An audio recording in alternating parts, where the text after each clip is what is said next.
तो पिछले एपिसोड में हमने बहुत सारा कुछ देखा था नागटो के बारे में और आज भी हमें कुछ अनएक्सपेक्टेड चीज देखने को मिलेगा। उसे जानने के लिए एंड तक बने रहना। तो आज मैं एक्सप्लेन करने वाला हूँ नारुतो शिपुडेन का एपिसोड नंबर 174। और हाँ, कल नारुतो शिपुडेन का सीजन 8 खत्म हो जाएगा और अगर आपने पिछले कुछ एपिसोड्स को नहीं देखा है तो मैं हाईली रेकमेंड करूंगा उसे जरूर चेकआउट कर लेना। और अगर आप तो एपिसोड के स्टार्टिंग में नागटो कहता है कि यही को मारा गया और उसके बाद मैंने उसकी जगह ले ली और उस दिन से बहुत सारे लोग मारे गए, एक एक करके सब खत्म हो गए। लैंड ऑफ फायर ने तुम्हारे लीफ को फंडिंग दिया ताकि वो जंग कर सके और लैंड ऑफ फायर के लोगों को ये बात पता था, फिर भी वो लोग इसे शांति कहते हैं। दूसरे नेशन को बर्बाद करके जब तक इंसानियत रहेगी तब तक नफरत भी रहेगी, कभी सच्ची शांति नहीं आने वाली। जो भी जिराया सेंसे कहते थे शांति के बारे में वो सब बकवास था। मैंने अपनी कहानी बता दी, अब चलो तुम्हारा जवाब सुनते हैं। तो नारुतो अपना एक बुक निकालता है, जो जिराया का पहला बुक था ना, वो वही था। फिर नारुतो कहता है कि तुम शायद सही हो, मैं भी तुम्हारे जैसा ही हूँ, लेकिन अगर मैं तुम्हें समझ भी जाऊँ लेकिन ये नहीं बदलने वाला कि मैं तुम्हें माफ कर दूंगा। मैं अब भी तुमसे नफरत करता हूँ। तो नारुतो कहता है कि तो तुम सेटलमेंट करना चाहते हो? नारुतो कहता है कि हाँ बिल्कुल, लेकिन जिराया सेंसे मुझ पर विश्वास करते थे कि मैं उनका सपना पूरा करूंगा और बस उनके वजह से ही मैं उन पर विश्वास रखना चाहता हूँ। तो यही मेरा जवाब है, मैं तुम लोगों को नहीं मारने वाला। फिर नारुतो कहता है इतना होने के बाद भी तुम जिराया के बातों पर टिके रहना चाहते हो और तुम चाहते हो कि हम इंतजार करें कि इस दुनिया में शांति आएगी। कभी नहीं, ये श्रापित दुनिया में कभी शांति नहीं आने वाला, ये नामुमकिन है। फिर नारुतो कहता है कि ठीक है, तो मैं ये श्राप को तोड़ूंगा और इस दुनिया में शांति है तो मैं उसे ढूंढ कर लाऊंगा और मैं कभी ढूंढना बंद नहीं करूंगा। ये सुनकर नागटो भी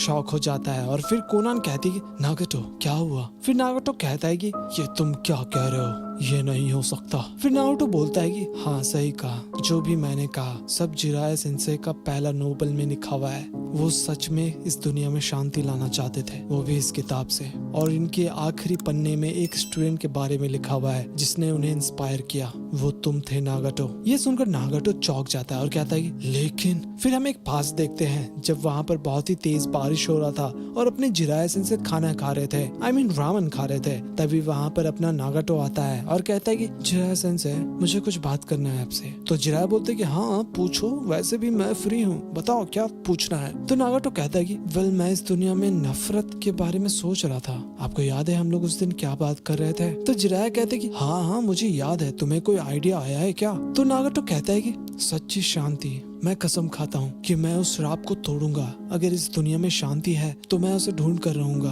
फिर जिराया बोलते कि वेल बहुत बढ़िया, ये बहुत अच्छा ख्याल है, अरे थैंक्स, अब मैं एक बेहतरीन किताब लिख सकूंगा। वैसे उसके लिए मुझे मेन कैरेक्टर का नाम सोचना होगा। फिर कुछ दिन बाद जिराया जा रहे थे और कहते हैं कि अब तुम लोग यहाँ से खुद को संभाल सकते हो, कुछ सालों में तुम लोग बहुत बड़े हो गए हो, है यही को रोना बंद करो वरना लोग तुम्हें डरपोक कहेंगे। और कोनान तुम बड़े होकर बहुत सुंदर लगोगी, मुझे पता है आगे और भी मुश्किल आ सकता है, लेकिन तुम तीनों इस लैंड की किस्मत बदल सकते हो। वैसे नागटो तुम तीनों बहुत बड़े हो गए हो, है ना? फिर वो वहाँ से चले जाते हैं। फिर जाते जाते कोनान कहती रोना बंद करो यही को, हम उनसे दोबारा जरूर मिलेंगे। फिर वो लोग अपना घर जाते हैं और वहाँ पर उनका वही नोबल रखा हुआ था। तो नागटो उसको उठाता है और पढ़ता है और उसमें नाम लिखा हुआ था नागटो का शायद। फिर हम देखते हैं जब जिराया कह रहे थे कि वैसे नागटो तुम्हारा पुनर्जन्म हुआ है sage of the six path का। एक और सेज थे जिसने मुझे एक भविष्यवाणी बताई थी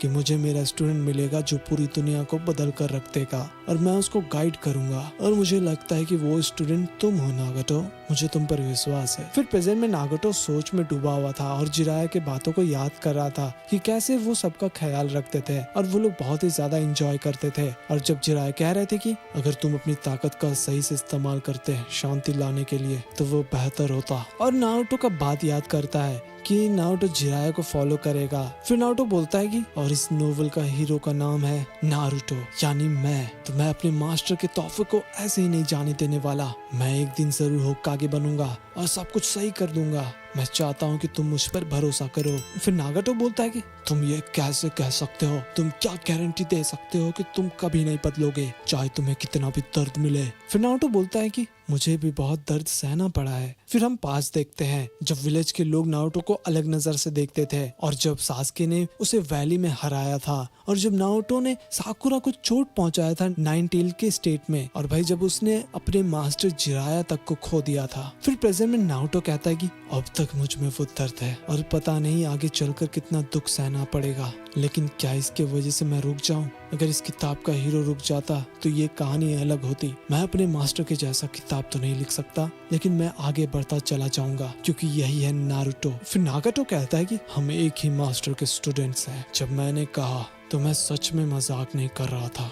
तुम बिल्कुल मेरी याद दिलाते हो जब मैं तुम्हारी उम्र का था, लेकिन तुम कुछ अलग तरह के इंसान हो, मेरे से बिल्कुल अलग। अब शायद मैं तुम पर विश्वास कर सकता हूँ, नारुतो उज़ुमाकी। फिर नागाटो रेने रीबर्थ का इस्तेमाल करने वाला था, तो ये देखकर कोनान ऐसा करने से मना करती है। तो नागाटो बोलता है कि नहीं कोनान, मैं बस खुद से कुछ चुनना चाहता हूँ। तो नारुतो घबरा जाता है और कहता है कि ये आखिर क्या करने वाला है? तो कोनान कहती है कि जिनके पास ये रेनेगान होता है वो सभी jutsu कर सकते हैं जो सिक्स पेन यूज कर रहे थे। नागाटो का आंख भी एक jutsu कर सकता है, जिसकी वजह से ये सेवेंथ पेन बन जाता है। फिर हम देखते हैं कि नागाटो बहुत ही ज्यादा जोर लगा रहा था उस jutsu को करने में। फिर कोनान मन में कहती है कि अगर ये jutsu को करेगा तो नागाटो ये सिर्फ इसके लिए इतना करने को तैयार हो गया। तभी हम देखते हैं लीव विलेज में, और वहाँ पर कुछ अपीयर होता है, कुछ समन होता है। वो एक्चुअली वही मशीन होता है जिंदा करने वाला। उसके बाद वो पूरा लीव विलेज में अपना jutsu करने लगता है।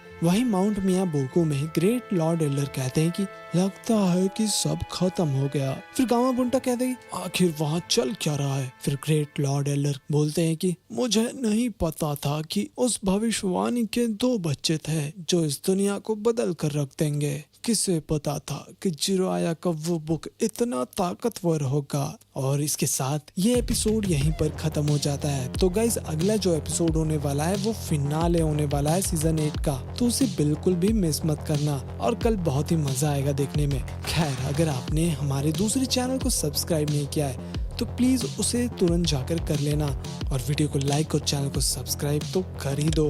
तो मिलते हैं अगले एपिसोड में, तब तक के लिए बाय बाय।